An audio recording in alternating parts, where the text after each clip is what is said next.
Hello everyone, I am Hugo. And we just got done laughing at some crimes Stephen Baldwin committed. Stephen Baldwin?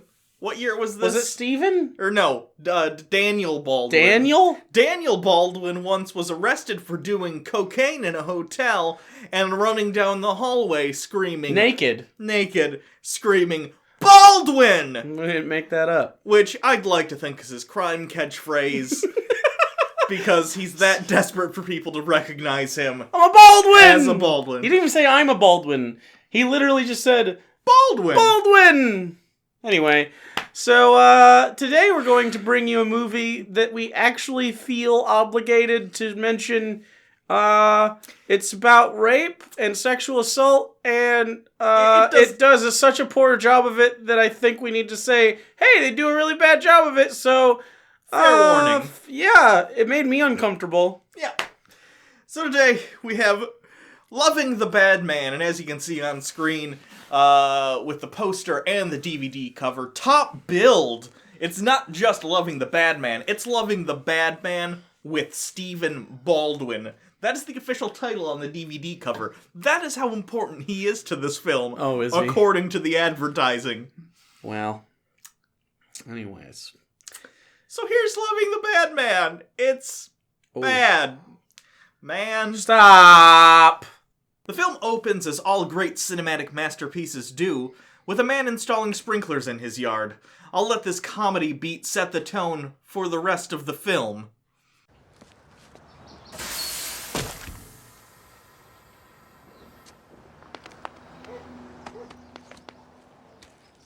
Get it, the car got dirty! Don't want that! That'd be bad. P.S. This screenshot is like a meme waiting to happen. Please use it. Amen. Amen. So Joey, how was work last night? It was cool. Good crowd. This is the most excessive breakfast I've ever seen. This is not at all like the breakfast I had as a kid. For one, nobody's smoking a Camel Light at the table. For two, everybody's using matching plates. And for three, the mom isn't even weeping while putting on makeup over her bruises.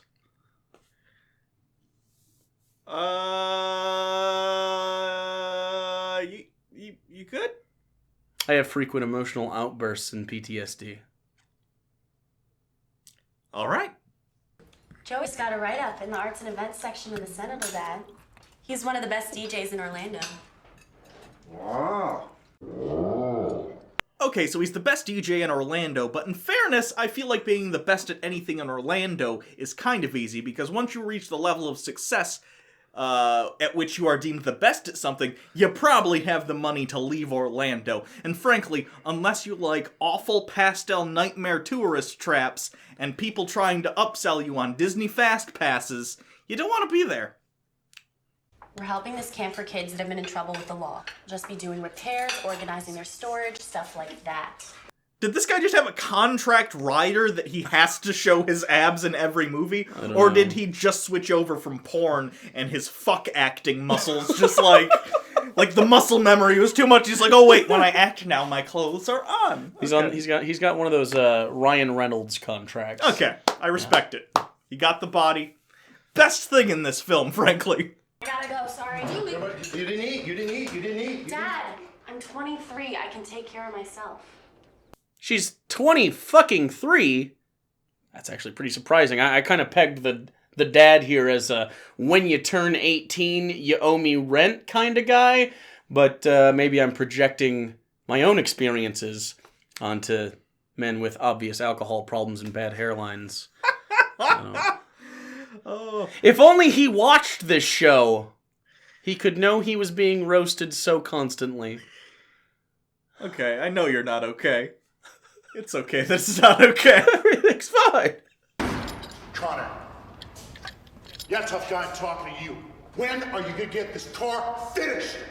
I promised the guy by 4 o'clock. It's not my problem. Do you have all the tools you need, Mike? What are you talking about?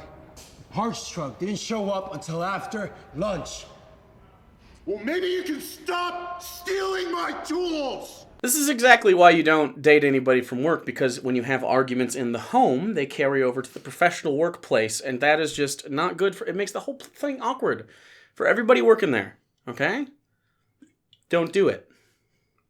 That's why I beat Sarah before you come over. That makes sense. Yeah. That explains the crying and applying makeup at the breakfast table. Yeah, it does. It does. It doesn't explain how much food is there, but it definitely explains the one part. Circle of life. Do you have a Safe Smart card? Nuts, I left it in the car. Oh, that's not a problem. I got one back here. That's okay. Thank you, sweetie. You know, I'd lose my head if it wasn't screwed on straight. Oh, no, I'm sure you wouldn't. Have a nice day. Okay, I know this is a movie, but that lady did not pay for her groceries. No. She just left. Yeah. So if you're gonna cut from one shot to another there, what you need to do is imply the passage of time to say, like, oh, maybe off-screen they checked out or whatever. Here, it just makes me think the cashier is an idiot who forgets her one job. And based on the rest of the film, I think mental illness is involved. Well, also the kid's about to steal something. Yeah. So, to prevent him from getting in trouble, she allowed this lady to steal a cart full of things. Yeah. Tell me your name, boy. Answer the question. What's your name? Tommy. This guy definitely dresses up like a clown and hides the bodies of children in his walls. Yeah, that kid shouldn't fuck with inflated Mitch McConnell. He's killed more children than you know.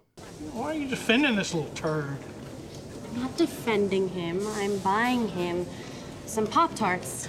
Excuse me, people. Those are not Pop-Tarts. Those are prop-tarts. Is that really what it says? Yeah. Oh my fuck. Which are a lot like Pop-Tarts, but with less sawdust. It says on the box, if you zoom in, it's clearly a prop box of Pop-Tarts, which apparently you can buy.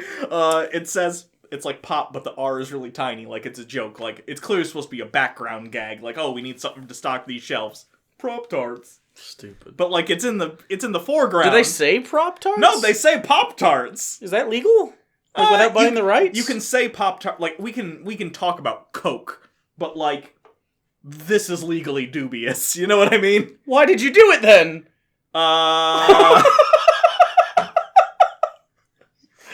We're not on Coke's radar, right? This is to explain the legal ramifications. Coke is very good. Drink more Coca-Cola. We're not affiliated with Coke in any way. See, now we're covered. They're coming out with a vanilla and orange Coca-Cola flavor. I'm sure it will be delicious. Back at the garage, things are heating up.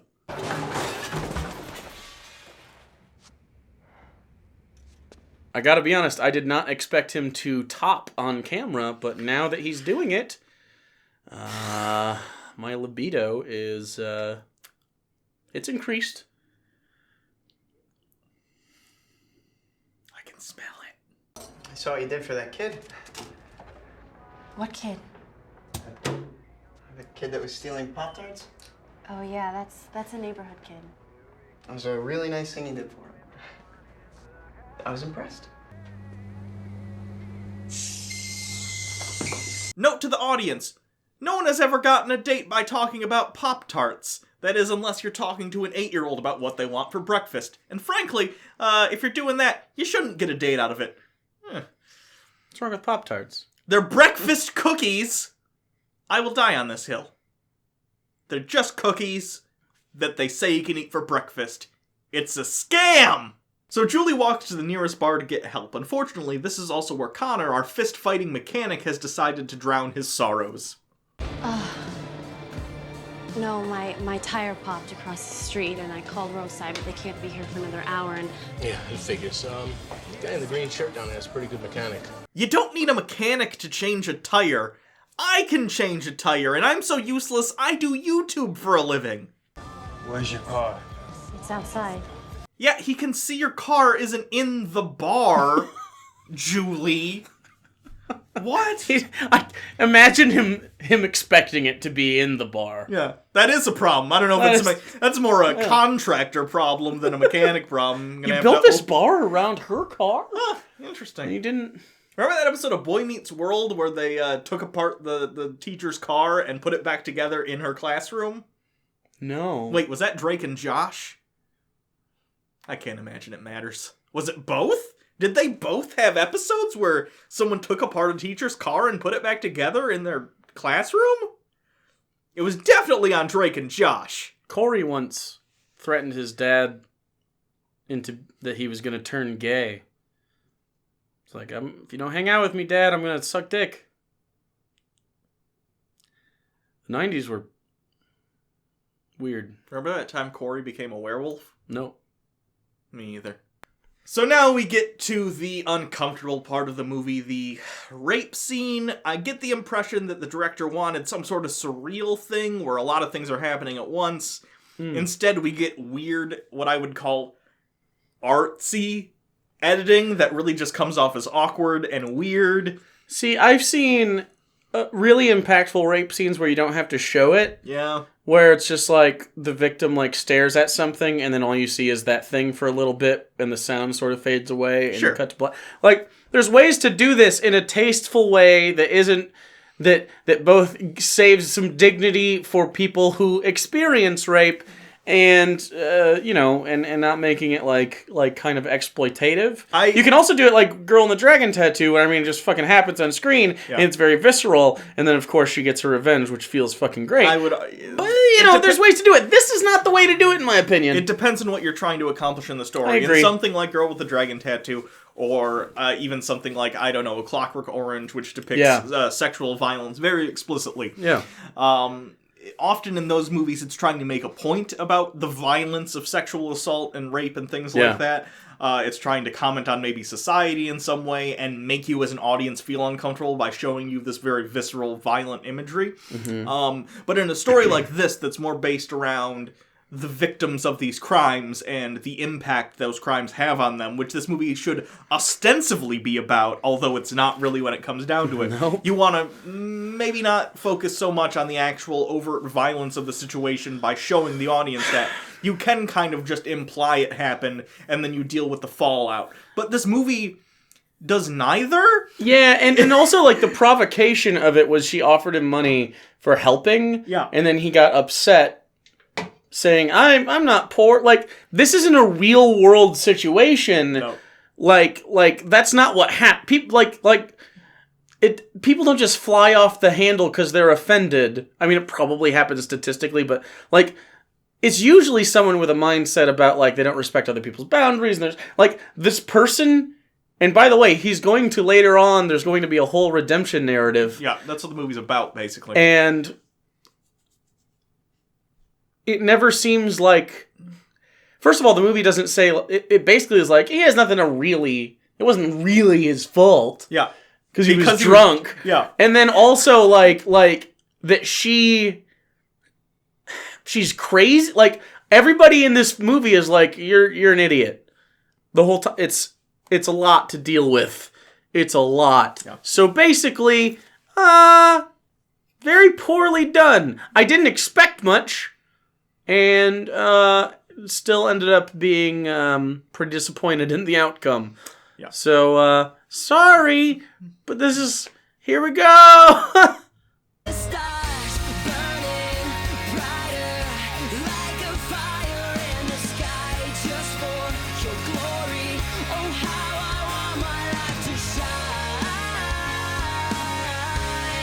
So now they decide to do a Christian music montage to take the edge off?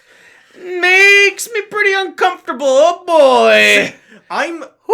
Honestly, I'm glad they although the song choice is fucking terrible. I agree. That's like, it made it worse for me. I'm glad they montaged through the whole investigation, because the less they dwelled on it, the better. It's almost like they saw the rough cut or the dailies of what they had already shot for what the implied assault scene was, and they were like, we're not handling this well. Let's montage our way through the investigation and arrest. Like, they didn't want to. But it cheapens the experience. It's like I don't know how you wanted to portray it, but like how they deal with it before and after. Yeah.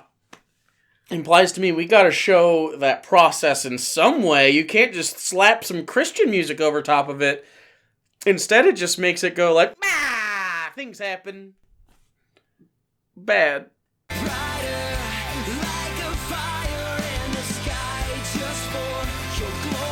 lime green short sleeve work shirt was a bold choice. You see, he disarms criminals with thoughts of citrus. That's arguably the dumbest thing I have ever heard you say. Lime rhymes with crime.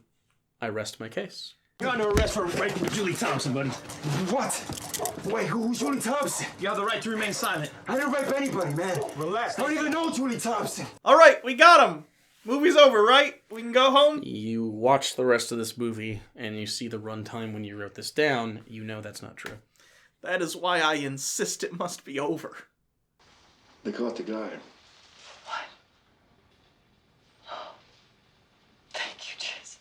I didn't realize Jesus was a detective specializing in sex crimes like Ice-T on SVU. But now that I say that, I'd really like to see that. Hit me up, Jerry Bruckheimer. Dunk dunk! It's also Dick Wolf. His name is Dick Wolf. No, I want Bruckheimer. Okay. Dunk dunk! No, that's Dick Wolf. Bruckheimer, he does other stuff. His name's Jerry. So it's a crime if I use it? Dunk dunk! It's like when you did the Coke thing. Goddamn. SVU is a good show. Drink Coke while you watch it. Dunk dunk! Yeah, I'm serious. You're in my spot. Well, I apologize. Just don't let it happen again.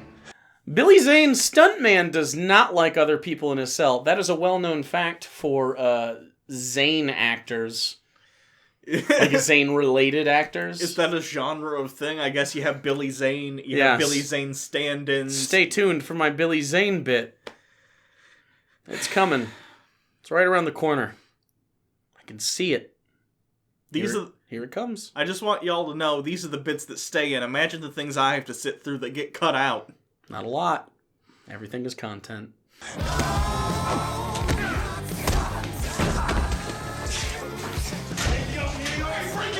Very territorial, Zane-related actors will strike with minimal warning for seemingly arbitrary things. Enough with the Zane facts!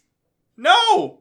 No more! No, more? More is going to happen, Hugo. You just don't get it. You don't understand. He has infected everything you love. Billy Zane has infected everything. Name a single thing Billy Zane has infected. Okay. Back to the Future. He played Biff's friend, Match. He played himself in both Zoolander movies. He played Ansem in Kingdom Hearts. Yes, even video games. But we've got a time machine, Hugo. We can change history with our secret weapon. What's your secret weapon? Arnold Vosloo. What? Am I supposed to know what that means? Of course you don't know what it means, Hugo. You are living in the wrong past. Arnold Vosloo is who played Imhotep in The Mummy with Brendan Fraser. No, in fact, it was not Billy Zane. It was actor Arnold Vosloo, who we have changed through the course of history to take over Billy Zane roles. Soon we will have Match, and then we will have the Scorpion King. 3. I thought they made like 4 Scorpion King. 3! Okay. We're focusing on the 3rd. Arnold Vosloo. It's real. Seriously, it's Arnold Vosloo. It's never been Billy Zane. Did you know Billy Zane wasn't in The Mummy? Arnold Vosloo. Not the same person. I didn't assume he was in The Mummy. Everyone looks at that and goes, that's Billy Zane as Imhotep. Nope, Arnold Vosloo. I never thought it was Billy Zane. Arnold Vosloo. In fact, I'm pretty sure I've heard you say that before and I've argued with you. It's because of us. I'm pretty sure I've said... We've done it. You're living in the wrong past. Moving on! The doctor just called. You are pregnant. Way to ruin the fucking barbecue, Janet! Also, I'm pretty sure, because the daughter's like 23 or 24 years old or something like that, isn't it a HIPAA violation to give the mother this information over the phone? I guess conservative Christian parents tend to think of their children as their property, though, so it's very on brand. You know how we all feel about abortion. We're against it. But not in cases like this, and it's still early enough. God would understand. So this is kind of a can of worms to open up, but this movie is positing that the parents are Christian and are generally against abortions, except for cases of, like, rape. You hear this sometimes. Sure. People are against abortion unless it's cases of rape or incest. Now, that is a valid position. However, I would argue if your position is abortions are bad in the first place because they are human beings and God has decided you shouldn't do it, why would God draw the line at rape babies? He wouldn't. He would still say, no, you have to have them. They're human beings with souls. There's nothing in Scripture, for one thing or another, that says these things. This is conservative American Christianity, for the most part, and also Catholicism and stuff, saying you shouldn't have abortions. But at the same time, it's interesting to me. It's this cognitive dissonance that I see where they're trying to rectify the recognition that, wow, being able at, like, raising and having a child grow inside you that is the product of a horrible, horrible assault experience. They understand why it's not something someone would want and that it's justifiable, but they're trying to reconcile that with the absolute, like, no that is abortion in the Bible. It's just interesting to me, and it's very hypocritical as far as I'm concerned. Because it's either all or nothing in that case. Either God considers them people and you cannot kill them, or not. Well, he doesn't in the Bible. Yeah. Anyway. But, you know, like in cases of unfaithful wives, you can abort the children and stuff. And see, that's in Numbers 11 or something like that. When I say the Bible, there's the Bible, and then there's the Bible that conservative Christians think exists. Thou shalt not kill, and that's the only commandment. I do think it's important when you talk about this, especially as people who we're pro-abortion. We're pro-choice. Yeah. I'm also pro-abortion. Abort everything. No, but I mean, like, if you are pro-choice, the choice to keep the rape baby is also important. Yeah. Like I think that's a totally valid, if you would choose to do that, like, knowing how, you know, I mean, that's going to be psychologically tough on any sexual assault victim, of course. And if you indeed valued the life of that fetus at that time, that's on you, and that's as valid as wanting to get it aborted. So I don't know, like, the idea that people, because they're basically preaching, keep your rape babies. Yep. That's a rough one. That's rough. That's really hard to defend. Not for it. If you, for any reason, feel as if you can't take care of the child, or that it will harm you in some way to have a baby, just get rid of the thing, man. We're at a point in human history where we don't need 4 billion babies every year. We can move forward without them, and it's not like they're missing out on anything. They're a random cluster of cells that may have had the chance to experience the universe that they are part of, but their sentience is not floating out there waiting to exist. No. And that's, like, the big fundamental difference. Like, taking potential existence away from something isn't giving it and then taking it away. That's the difference between how people who are pro-choice see an abortion versus a baby murder, for instance. Sure. Right? So, anyways. I know it would be really hard for all of you to understand, but I could never do that. What? What? Nope, not why. Nope. No clarification needed. It's her body. She gets to decide whatever the fuck she wants with the thing growing inside her. Yeah. Even if we disagree. Yeah, no questions asked. It's like returning something to Sears. They still exist? You know what's funny? The joke I wrote was for you to say to me, does Sears still exist? That's how true that statement is. Wow. I didn't have to tell him what to say. He just said it. Sears, you have fucked up. The one over here just says ears on the sign now. You seen that? No. Oh yeah, the S doesn't work. It just says ears. Where am I gonna get my crappy craftsman tools? Home Depot. Oh. Lowe's. Amazon. Meijer. Walmart. Target. Fuck Sears. Yeah, you don't need that. They might find out that the Thompson girl's pregnant. Watch yourself, Missy. Julia Thompson is pregnant from a rape, and she's having the rape baby. I'm surprised that wasn't the movie's tagline. Should have been. What are you doing here? I don't know. I thought I'd stop by, but I'll take off. I No, guess. don't be silly. We're having brats. Why don't you join us? Don't invite people to your picnic table rape baby conversations, Janet. That's more awkward than being named Cole. So are you coming back to work soon? No, Cole. I'm pregnant. I was raped. Holy shit, I respect her so much. Thanks for the brats.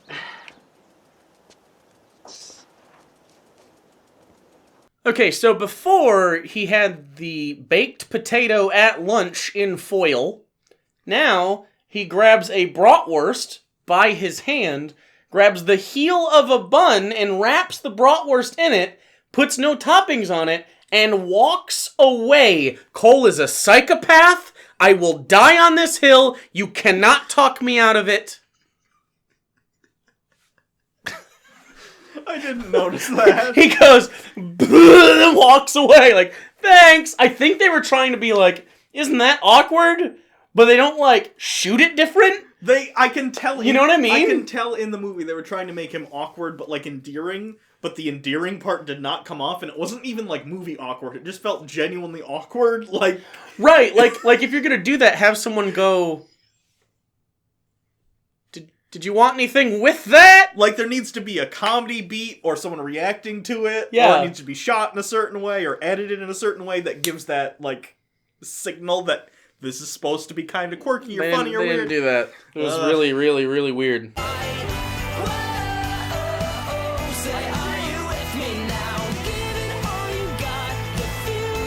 I feel like the juxtaposition here really highlights how having a baby is a lot like being in prison. At least in prison, I don't have to change dirty diapers and listen to Baby Shark for the 7 millionth time. Oh, I thought you said at least in prison I can hang myself in privacy. But, no, that was just me.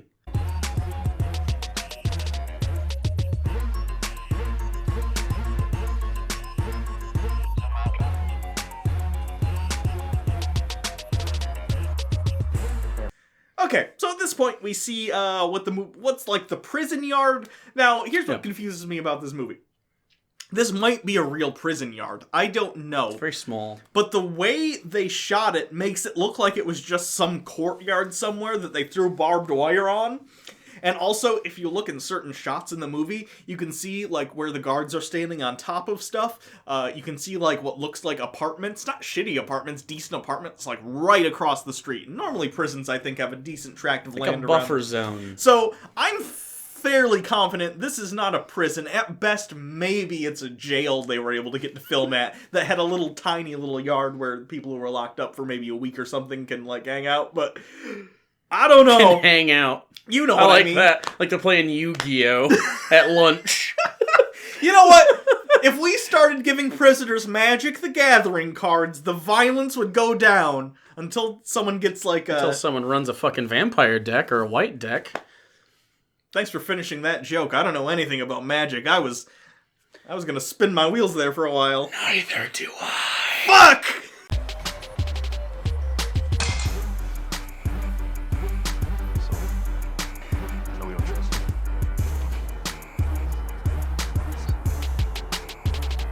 Yeah, Stephen Baldwin looks like he's into physical fitness. Neither of us are.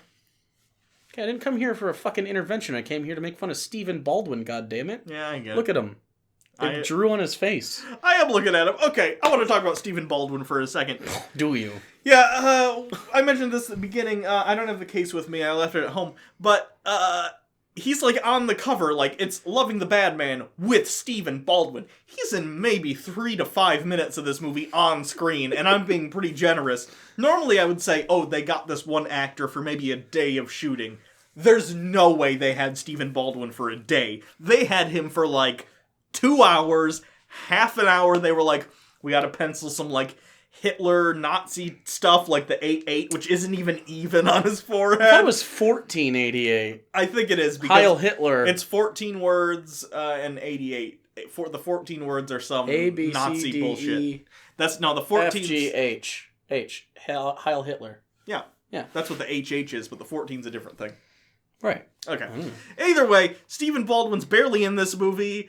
He's like on this one set wherever this yard is most of the time you see him. I think he's in one other location. They had him for like an hour or two, and he didn't even try for the hour or two they paid him for. It's pretty fantastic.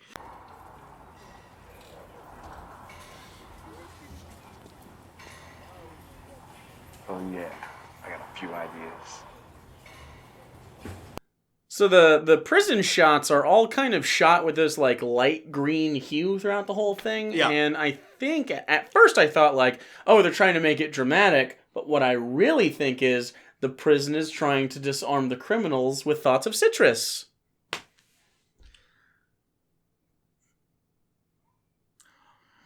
Oh my god!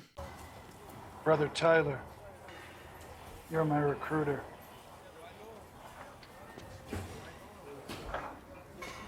Any thoughts about the new guy? Obergruppen Baldwin demands Aryan blood for the prison Reich. Rape guy will be Obergruppen Baldwin's Lebensspawn! Sounds like Nazi stuff to me. Okay.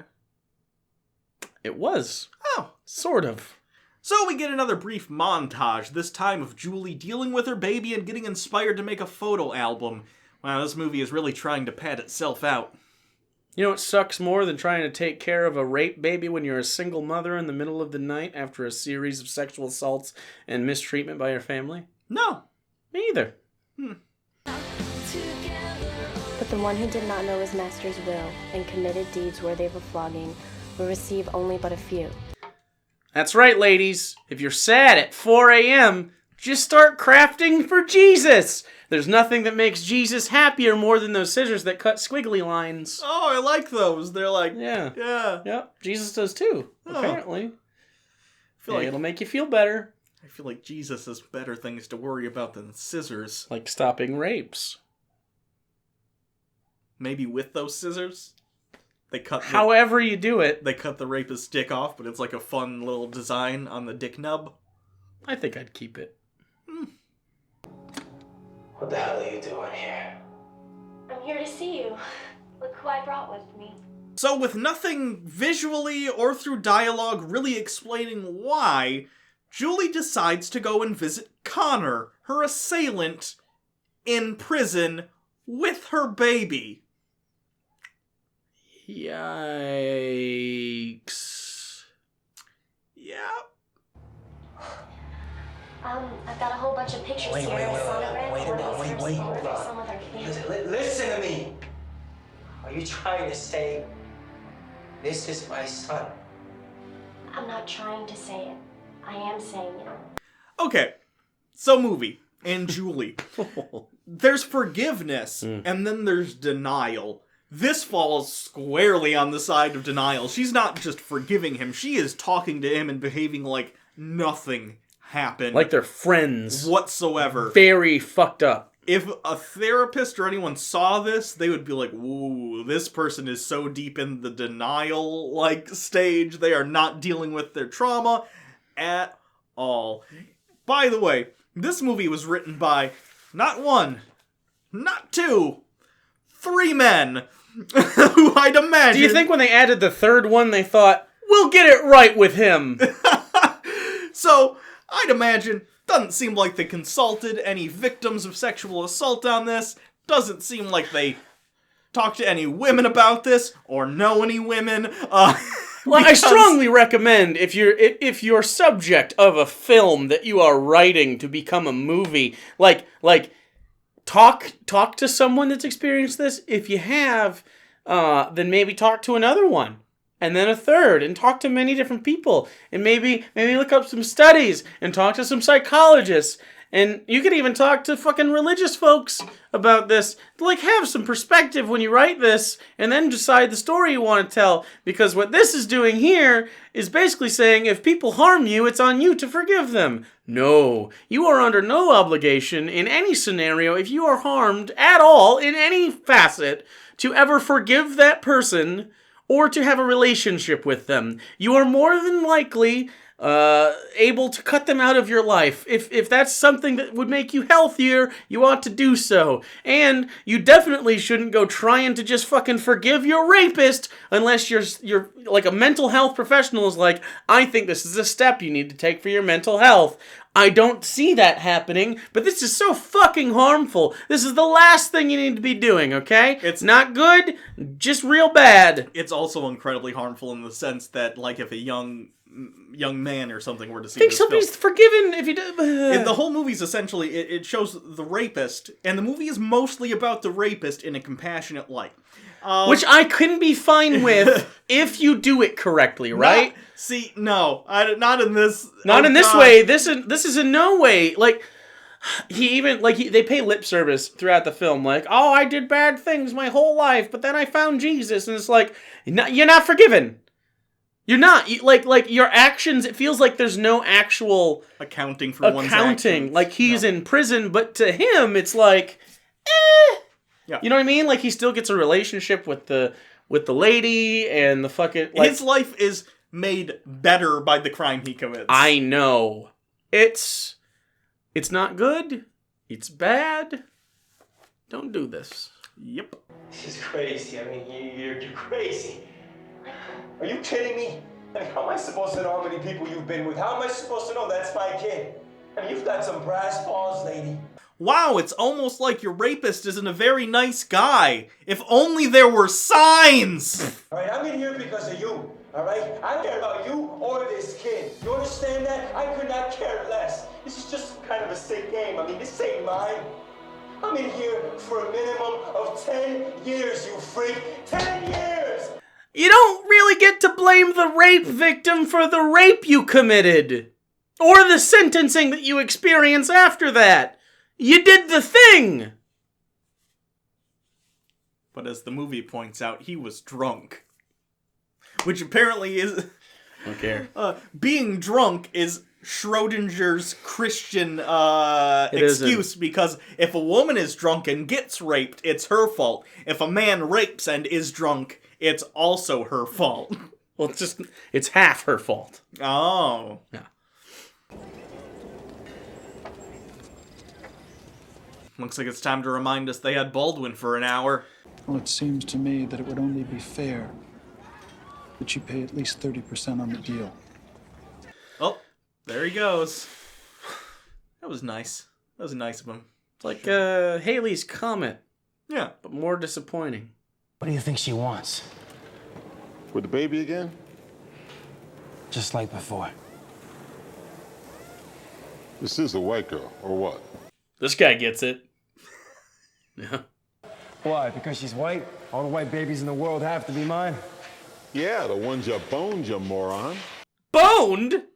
That's not what boned is! Holy shit, movie! Boned implies that, like, the bone-e wanted the bone-er. This was not what that was.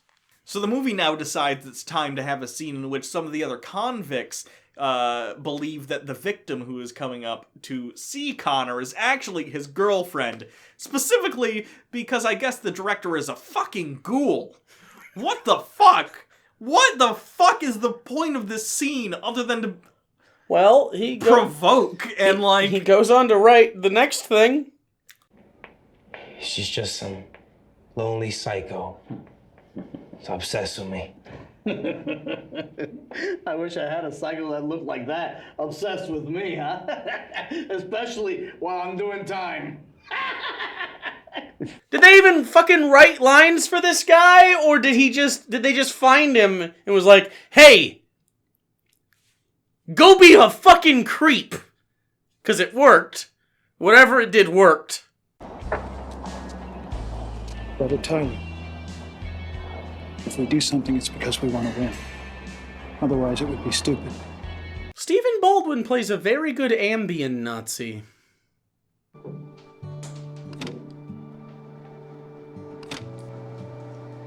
Hi. It's good to see you. I baked you some cookies. Wait, okay. You drove from your home, who knows how far away. Okay, let me think about this. She's there with a paper plate, uncovered, there's no covering anywhere, with cookies, which means she was at home, got a paper plate, she baked some cookies, put them on the plate, didn't have Tupperware or a bowl with a lid, nothing. Not even, like, tin foil to put over the plate. She's just like, loose cookies on a paper plate. Throws them in her car or holds them while she's driving all the way to the prison. Walks to the prison guard. Says, I'm here to see Connor, my rapist. I brought him cookies on While holding the baby. Did she put the plate of cookies on the baby? And she goes, and they gotta bring her in. They gotta probably maybe pat her down. She's been in there a couple times, so they probably trust her for the most part. It's not like it's a conjugal visit or anything. So they probably bring her through a metal detector. She walks into the disgusting prison, brings plate of cookies, and she's in the room on the other side of bulletproof glass and says, I have cookies for you? There's no cookie slot. My theory is, in the script it said, I brought you cookies, and the director, being a fucking idiot, wasn't like, oh, it'll be, and there'd be a thing, or maybe, or even like a thing, they're like, oh shit, we didn't prepare for this. Craft services, what do we got? And they had loose cookies and paper plates, and they're like, that'll work. And they didn't take a second to think about what the fuck it means. Hugo and Jake, why are you talking about this? Nothing else is really is happening in this movie. This movie sucks. You know how much time I spent thinking about those cookies? I'm still thinking about the cookies. I'm still thinking about them! It's been hours. Still thinking about it. I'm still thinking about the breakfast. There's more food-related comedy coming forward. We're the Weird Al of movie reviews. Here's the DNA test showing you you're Arthur's father. Not that I needed proof or anything. I've never been with anybody else. Okay, so here's another thing that they clearly didn't think about. She brings in a DNA test to be like, it's your baby. And he's like, what? Clear. Okay. Where do I begin with this? At some point, either this just didn't. It's a movie, so of course it didn't happen, and they just didn't consider it. But in the logic of the movie's universe, essentially, what would have had to have happened? Rape kit? No, it can't be that. It can't be that because they wouldn't have done a paternity test at that time, and I don't think they would have saved it. Basically, I thought about that. They would have had to bring Connor into the prison, like, infirmary, and be like, we're taking your blood, or we're doing a cheek swab, and him not ask why. And, like, without his consent, have this test run, and without his knowledge. She just brings a DNA test. Maybe it was a fake one. That's my thought. It either has to be he was tested without his knowledge, which he's a convict. I don't know the laws as far as that. I just think that's weird. Or she's lying. I don't think she's lying. I just think the movie didn't think out its own plot. Even a little. She just shows up to this fucking window with shit that doesn't make sense. Like, one time I thought she'd just bring a goddamn horse or something. I'd be like, yeah, fine. Makes about as much sense as the cookies. I don't care. We got a horse! Honey? Wait, we're married? We're married! Why is your name on that? It's my grandfather's name. Yeah? Yeah, he was a great man. That's good. At least he's got half a shot anyway, huh? Okay, movie, maybe have like a build-up or tension or reason as to why the rapist and his victim hit it off right away. Otherwise, it comes off as incredibly artificial and creepy and fucked up and contrived, all of which it is. Well, and, of course, at this point, they're going with, like, this tone of, like, but he didn't mean to rape her. Which makes me extremely uncomfortable. So I'm gonna play Club Near on weekends now. That's great, Joey. This bitch makes way too much food every time the family sits down to eat dinner. That salad would kill a vegan, and that mac and cheese would kill a Hugo. No mac and cheese can defeat It's me. like 4 pounds of mac and cheese. That's like a Tuesday for me. Have you seen the mac and cheese pie I eat? Holy shit. There's mac and cheese pie? It's mac and cheese in a pot pie crust. It's 1,000 calories. What? Oh, yeah. Oh, my God. That's a meal you gotta plan for all day. Just not eat and just say, I'm not eating. Because I'm going to eat a mac and cheese pie later. Oh. Why do we keep on going? Because your body won't shut off. It just trucks on through 1,000-calorie mac and cheese pies. It's so flaky and buttery, though. There's bacon in it. Oh, that sounds awful. Dilly, is there any reason why you're at the state prison today? Oh, snap. Would you believe I'm a big Orange is the New Black fan? This is what the man upstairs does. We just miss it most of the time. He takes the worst we have to offer and changes it into something better than our very best. So she got raped to teach this piece of shit a lesson. Okay.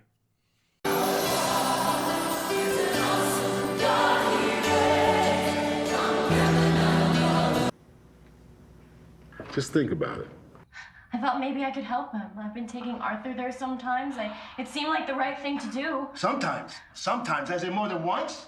Dad over here throwing haymakers at the rape victim's single mother holy shit movie! You gotta be kidding me. Julie, I gotta agree with Dad on this. What are you thinking? I took a second mortgage out on this house for you and that little bastard. You know, the interesting thing is, she's 23, 24, the brother looks to be about the same age, maybe a little younger, I don't know how old he's supposed to be in the movie, but he is a DJ, so presumably he is over the age of 18 as he is going to clubs and jockeying those discs the best he can in the Orlando area. At the beginning of the movie, they weren't in school or anything, she worked at a supermarket, he's a DJ in Orlando. So, it seems to me that kid or not, the dad would have gotten fucked in the wallet a little bit. I'm just saying, the second mortgage was coming, regardless of what that man did with his penis.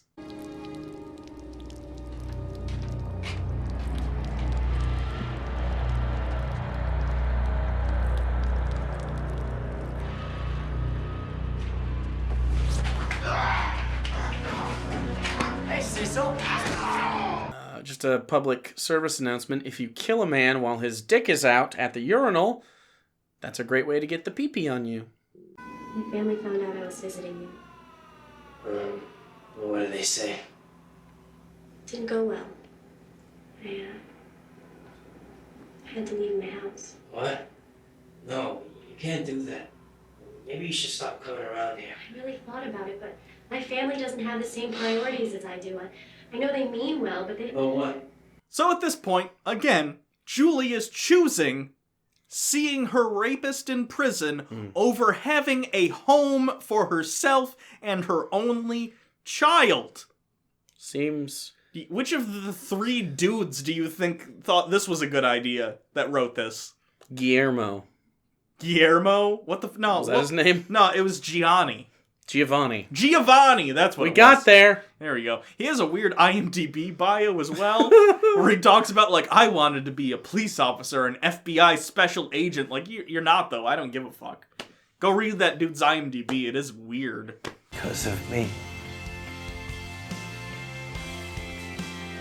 Rejoice and be glad. Because great is your reward in heaven. So after reading, like, 2 Bible verses, Connor becomes a Christian because it is the beginning of the 3rd act of the film. The first thing he does after converting is beat the shit out of the guys who killed his friend, so I guess he's taking the whipping money changers page out of the What Would Jesus Do book. I respect it. Okay, so the Mexican guy knows karate now. That's a thing we peppered into the movie without talking about it. The Mexican guy is a Mary Sue. I was gonna say, show, don't tell. Maybe tell a little bit if one of your guys knows Kung Fu for some reason. just roundhouse kicking fuckers in the face, I don't know. It's like they told the stunt people, you know how to fight, but like it's like without the context of this is a prison scene, you need to be fighting like a prisoner, not like a stunt man who knows how to do roundhouse kicks. Like, this is where direction normally kicks 2 guys. This is where direction comes in and is like, no, hold on, I know you can do that in real life, but in this scene, again... It was definitely part of his contract. What the fuck? Yeah. Can I do a roundhouse kick? I guess. I guess. Who am I to say? I'm just the director. So Julie goes to see Cole at the supermarket they worked at together because she's sad. And she needs a man?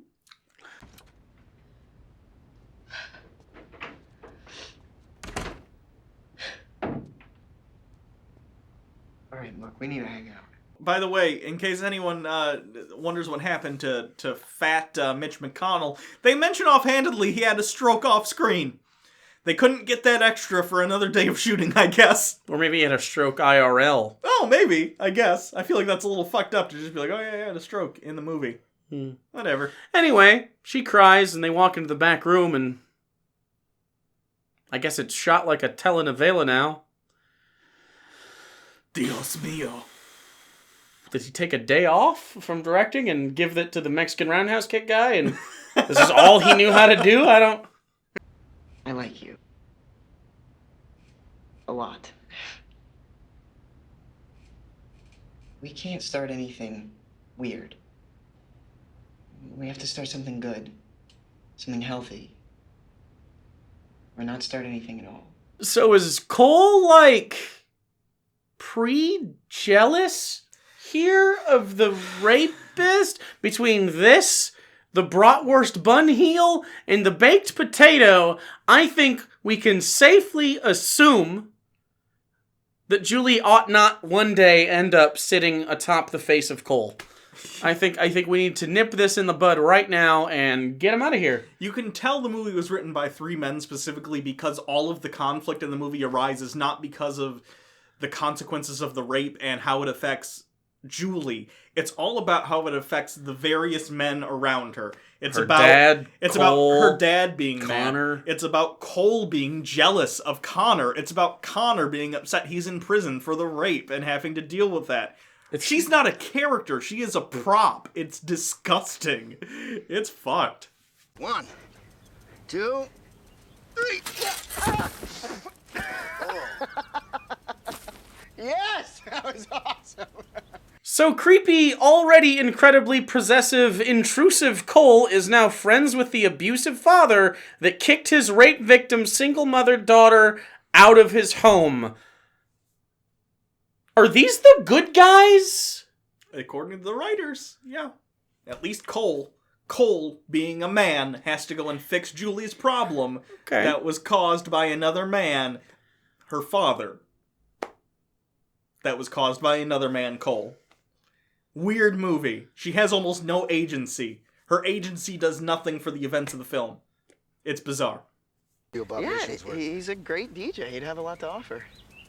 Son, if you can get my Joey to think of anyone other than himself, I'm gonna have to adopt you. Well, that'd be weird because I want to fuck your daughter and make her my property. Because he's a Christian man. When I read this, I don't feel like hurting anybody anymore.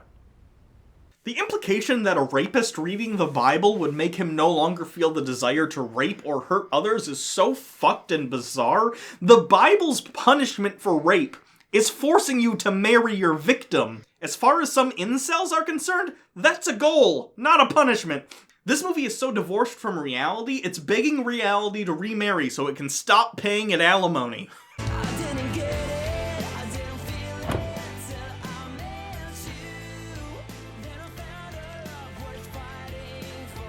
So now, extremely intrusive Cole is carrying around her fucking baby and forcing her into social situations with her abusive father / the rest of her family?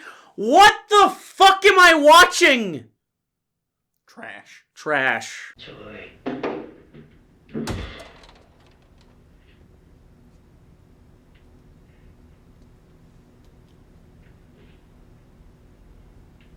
On the whim, and I really didn't think we'd ever have a chance again. But still, honey. Honey, I'm sorry.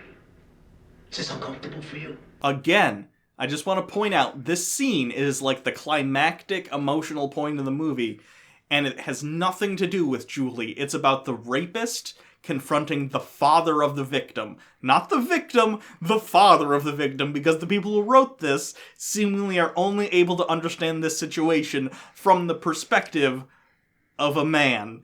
And that's a perspective. How they would feel. That's certainly a perspective. That's one you can explore, but not if she's gonna be the fucking...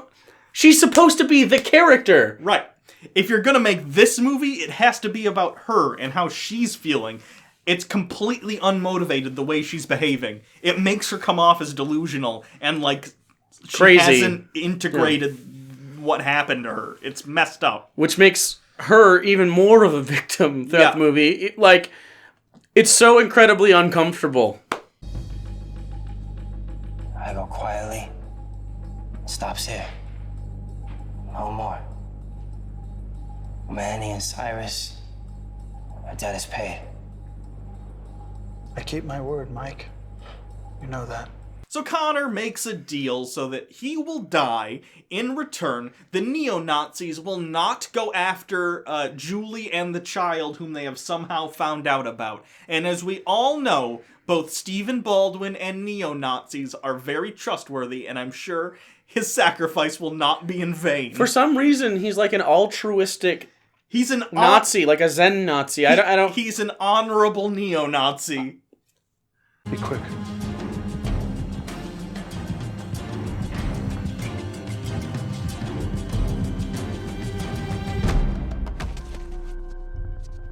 Where the fuck are the guards? Not here. You know how they're in a prison? Guards! Hello! We're in the engine shop or the car yard, whatever people who do car stuff call it. A garage. What? I don't know. I have no There's idea. lots of heavy stuff in here. They leave prisoners alone in places? To be fair, they leave prisoners without heat in blankets and stuff in real life, so I don't know why I'm surprised at this. Yep. So he dies with a smile because despite being a huge piece of trash his entire life, he felt bad in the end and asked for forgiveness. Kinda fucked up. He's now in heaven with, decent people, I guess, although within the Christian canon, Hitler's in heaven. Is he? Yeah, he was a Christian. Didn't he kill himself? Oh, fair enough. Although in the Bible it doesn't explicitly say if you kill yourself, you go to hell. That's an addition later.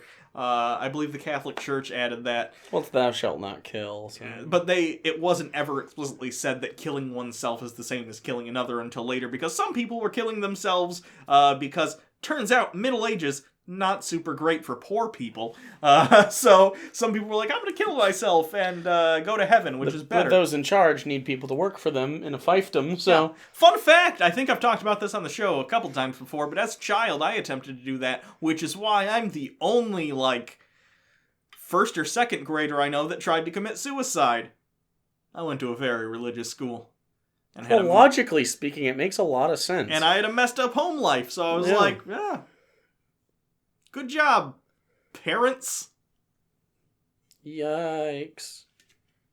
Anyway. So the movie sort of ends. Yeah, it just kind of stops. Basically, they have a little discussion where they acknowledge that they put the family in danger, but they're fine now.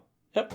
And that's it. Which, by the way, validates everything the parents were saying about you shouldn't go to that prison. It put her and the baby in direct danger. I don't know what lesson you're trying to teach here. This movie is... Rape is forgivable. And don't have abortions. That's what this movie is. And I guess if you're a woman who was raped, you have to look for a man to fix that for you. You have to take care of the child. There's a lot wrong with this. I don't even know that, our atheism really comes into play here, because I'm totally fine with her choosing to have the baby. Absolutely, of course. But, everything... but it doesn't come off like an actual woman choosing... Right. It very much comes off as three men writing, hey, we're gonna write this woman... She has a rape baby, and she's going to have it because women should have their babies. Abortion is wrong 100% of the time. That's not even to say that three dudes couldn't write a good script about this. They didn't. But it puts a microscope on the fact that when you don't even involve women in the topic of discussion, you get really bad, harmful material that comes out of it, which is why when abortion was I mean, it still is, but when it was coming up, I think a couple of years ago, they did an entire panel and all of them were old white dudes. It's the reason we have representation in this country is specifically because not everybody has the same experiences. I don't have the experiences of anyone who isn't like me, right? So I'm very represented in our government. I have a lot of straight white dudes that came from relatively decent upbringings, middle class-ish. I was poor in my adult life, but like I'm represented, like someone who is a rape victim who had to have their baby not necessarily represented. And so you should really look at if they did in fact interview people for this. They didn't integrate it well. I don't think they did a good job of actually figuring out how those people were feeling. They should have gone to like mental health people or spiritual guides at least.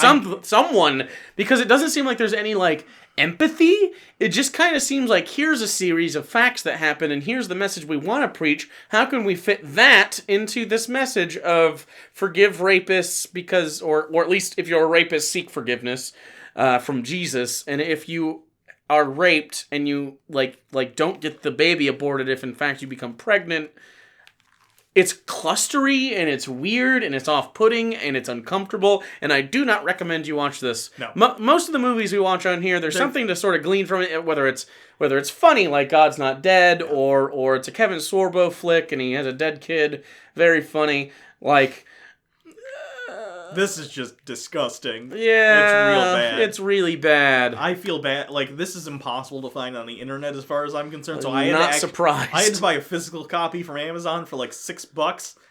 Paid $7 too much. I'm not even. It's disgusting. It might be the worst movie we've ever reviewed on here, just out of like from an ethical level. Yeah. It's fucked. This is worse than like the rapey chick tract we did.